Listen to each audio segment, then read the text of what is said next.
نوید توی داماد و عروسی رو دیدم، اما توی جدا شوی رو باری اول میبینم. لیکن بسیار کاری خوب. مردها زن رو گرفته که خواهند جدا میشوند از در پیش میکنند. بیچاره زن میرود، اقلن 2 سومانی راهگیر رو نمیدهند. کنی مرد شده توی جدا شوی رو گذرانند، انا بعد به قدر زن میرسند. توی جدا شوی چنین بود. سراینده خوانده ایستاده است، داماد و عروس گذشته میشینند. بعد از رقص و بازی جدا کنک آمده از عروس میپرسد: خب عروس، چرا شما جدا شده ایستاده اید؟ عروس: ولی این رگن شوه بینید، خوراک پخته تیم نخورد. از خوردن خوراک هایش 150 کیلو حک شدم. خب داماد، شما چی میگویید؟ چی گویم؟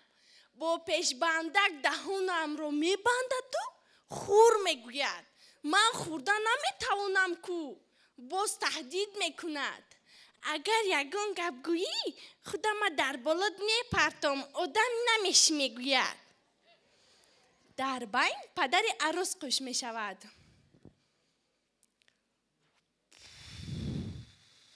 اوی رگن شاه، دختری من 170 کیلو بود. 20 کیلوش کنی؟ امکی 20 کیلوش از غم خوراک آب شده است. کیلوی گوشت 35 سومانی. 20 کیلوش 700 سومانی میشد. پولش کی میدهد؟ امکی ذخیره 2 سالمان رو در 2 ماه خورده تمام کرد. پولی ما را کی میدهد؟ آرام شوید، آرام شوید. مادری داماد، چرا شما چرا نمی اندیشید؟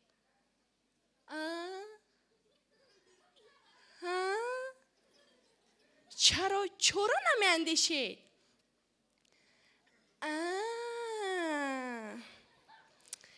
چی دونم؟ میخورند و خوب، میخورند و خوب. باور کنید از سخت تلخ کنک ها بسیار تلخ میکنن.